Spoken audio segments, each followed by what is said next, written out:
Welcome, everyone, and thank you for joining us. My name is Suzanne LeBlanc, the Director of Clinical Relationships at the Focused Ultrasound Foundation. During this liquid biopsy special lecture, you will hear from two experts who have contributed significantly to this emerging field. Liquid biopsies collect and analyze blood or other non-solid biological tissues. The samples are analyzed to identify and measure circulating cancer cells or pieces of nuclear materials such as DNA from patients with tumors to identify genetic and epigenetic changes. The information could potentially be used to make an initial diagnosis, guide precision therapies, and provide longitudinal follow-up for possible recurrence without the need for a more invasive biopsy or surgical excision. It is now my privilege to introduce the speakers. Dr. Chetan Bettegowda is a professor of neurosurgery at Johns Hopkins University. He is bringing personalized medicine to the forefront by developing targeted therapies to patients with brain and spinal tumors. As part of his research, he has helped to identify key genetic pathways that are altered in brain tumors and is developing clinical trials to selectively target these pathways. Dr. Bettegowda is also spearheading ongoing protocols to develop a simple blood test, a liquid biopsy, that can detect and monitor disease burden in patients and has published extensively on this topic. Dr. Graeme Woodworth is a professor and chairman of the Department of Neurosurgery at the University of Maryland and is the director of the Brain Tumor Treatments and Research Center.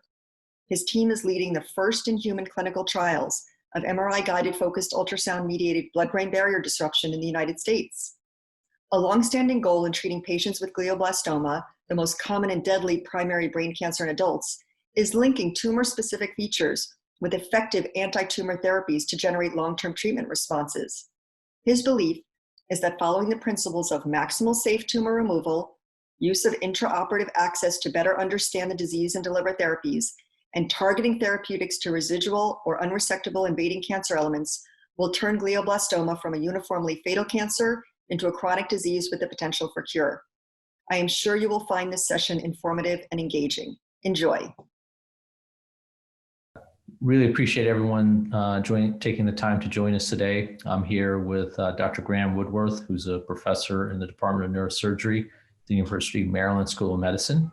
And I'm Chetan Bettegowda. I'm also a neurosurgeon on faculty at Johns Hopkins. And we're today going to be talking about a topic we're both extremely enthusiastic and excited about, and that's focused ultrasound and liquid biopsies and brain tumors and a critical role for the blood-brain barrier. So we know that the liquid biopsy field has really exploded over the last 5 to 10 years. And some of the enthusiasm is really highlighted in this first slide, where we can see that a standard biopsy provides a lot of information, is truly the gold standard of how we take care of individuals who have cancer or tumors anywhere in the body. But there are some limitations. It can be time intensive, can be invasive, localizing tissue can be challenging, and in the case of neurosurgical procedures, oftentimes can be difficult to access, especially if it's in eloquent areas or deep-seated areas of the brain.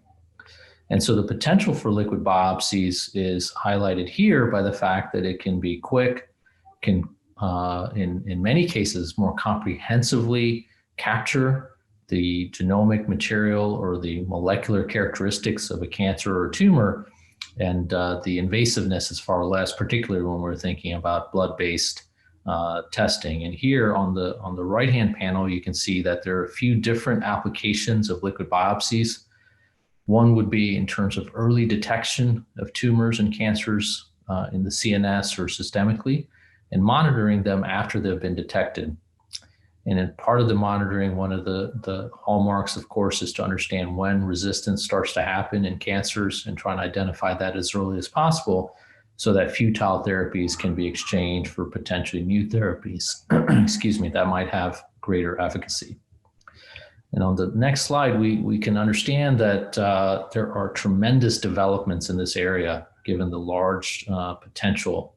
And today we're going to only focus on one subset, and that's circulating tumor DNA, but that does not discount or suggest that other approaches that are involving proteomic-based, RNA-based, as well as DNA-based approaches that differ from ours.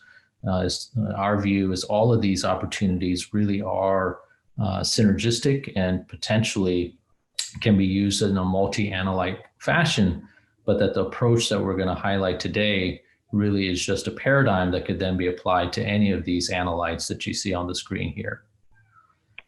The approach we're focusing on, again, is one based on circulating tumor DNA, and that's cell-free DNA.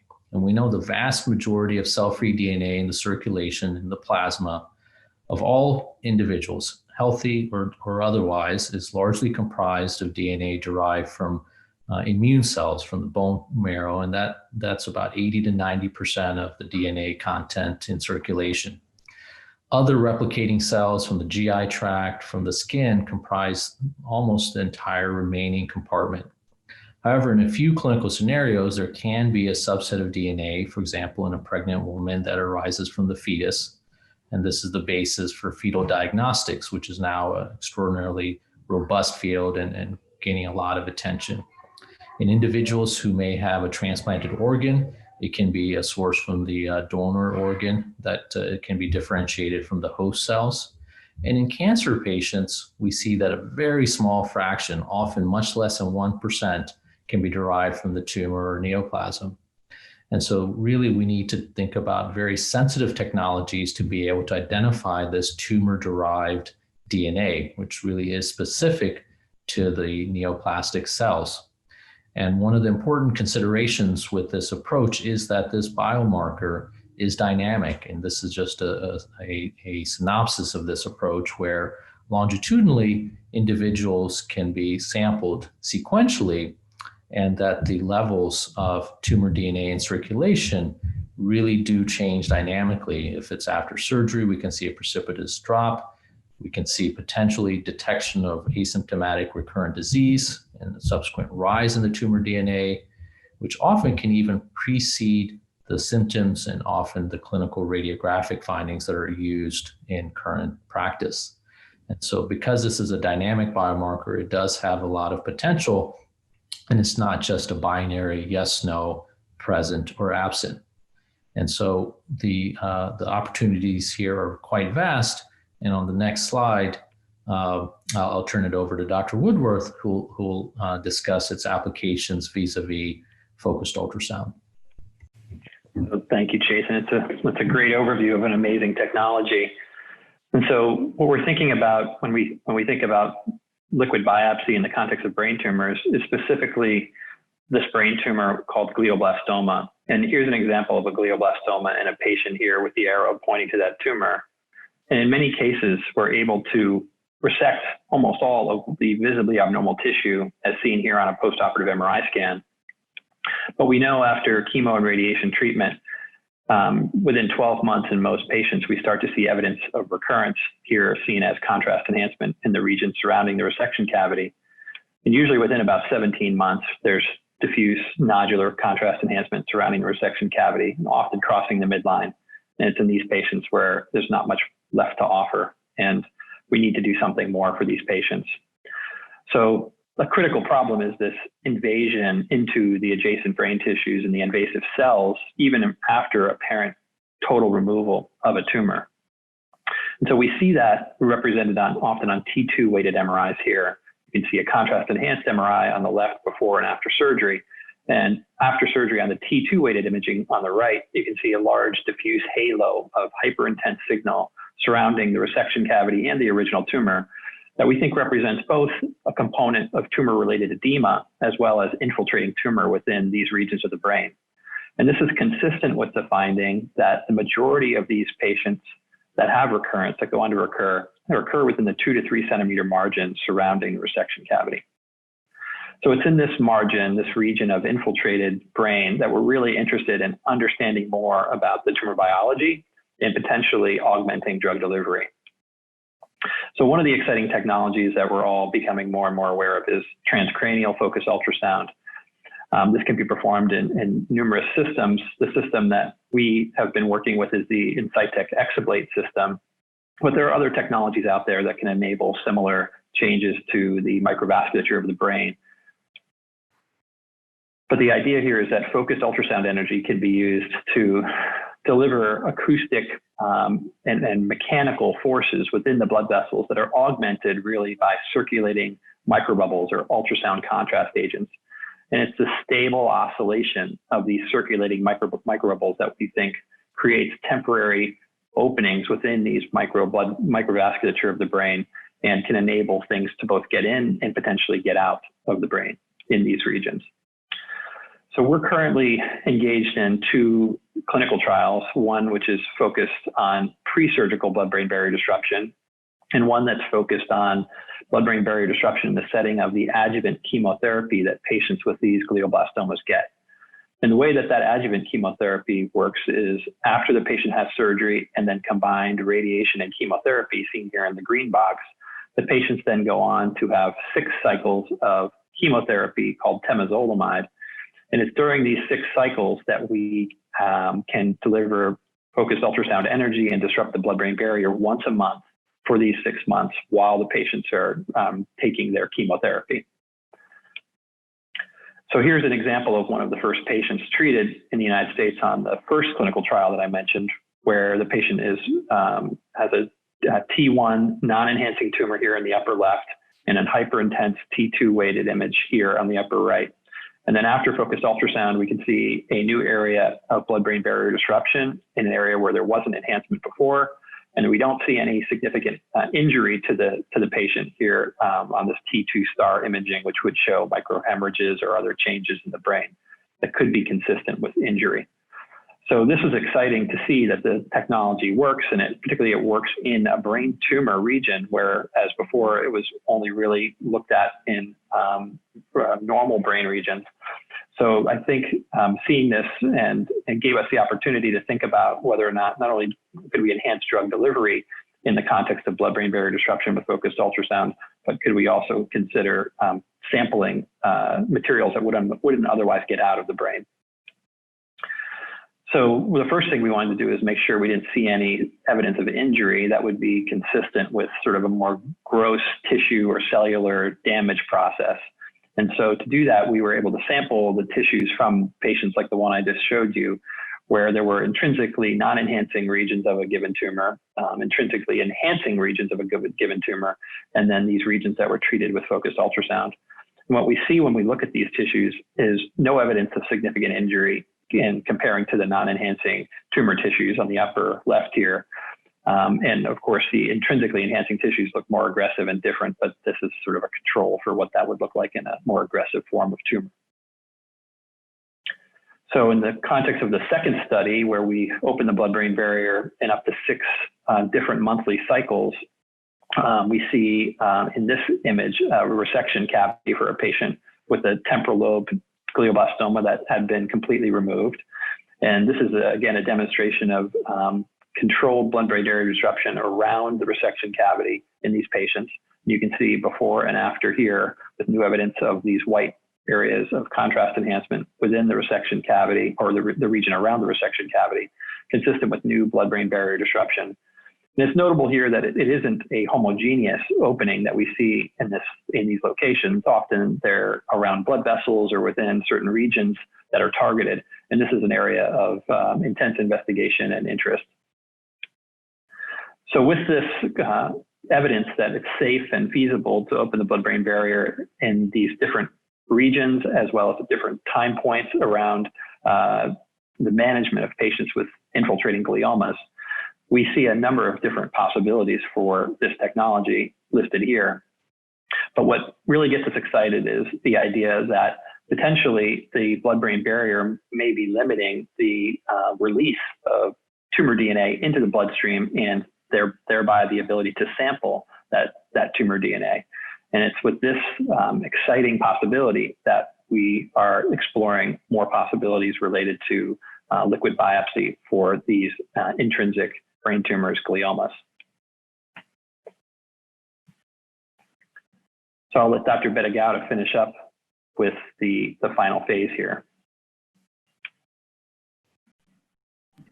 Thank you, Graeme. That was a very astounding overview of focused ultrasound and potential applications to neuro-oncology. And what our group published a few years ago was a survey across a spectrum of cancers that affect the body, some involving the central nervous system and most that don't.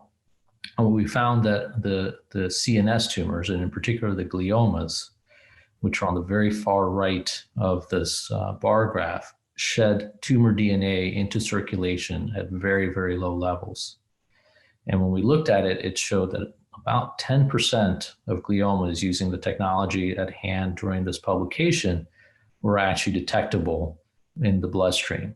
And so this gave us a huge sort of opportunity to make a difference in combining it with transient blood-brain barrier opening, as Dr. Woodworth just described, we think is an incredible opportunity to enhance our ability to increase the sensitivity of detection of tumor-derived material. And again, today we're focused on tumor-derived DNA, but the same approach theoretically could be used for protein-based approaches, RNA-based approaches, exosomes, all the various analytes that one can think of that could be used for diagnostic and potentially therapeutic benefit. And this is an example of a deep-seated tumor. Unfortunately, is a somewhat common location for gliomas to arise, and that's in the region of the thalamus. These tumors are difficult to remove surgically and are often only just biopsy to get diagnosis. But with the technology that Dr. Woodworth described, with opening of the blood-brain barrier with focused ultrasound, one can think of a number of opportunities to be able to use tumor-derived material. Potentially, it could be used to help enhance the information garnered by needle biopsies. And if we dream very wildly, perhaps even replace needle biopsies in the future for deep-seated tumors like this, like the one demonstrated here. And this is the source of an ongoing research initiative that we have that's currently funded by the NIH that I'm very fortunate to work with Dr. Woodworth on.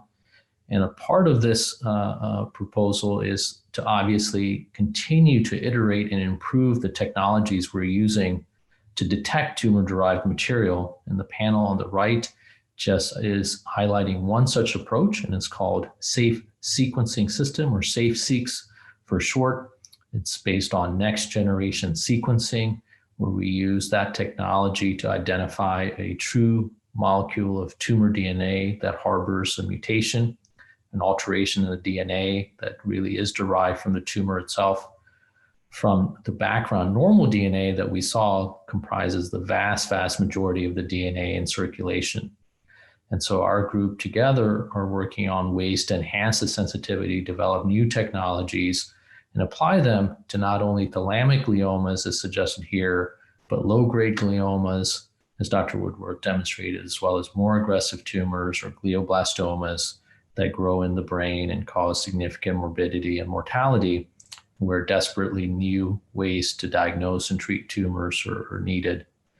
And so I think there's a lot of enthusiasm, a lot of potential for combining these two burgeoning fields of MR-guided focused ultrasound with the liquid biopsy space. And I think the data that have been demonstrated to date suggests that the blood-brain barrier can be safely disrupted by MR-guided focused ultrasound, and that this disruption may release tumor-derived material into circulation at levels that are much higher than prior to the blood-brain barrier disruption. And of course, most importantly, we really need well-controlled clinical trials that can bring this technology into standard of care. So I thank you all for your attention and greatly appreciate your time today. Thank you. Thank you.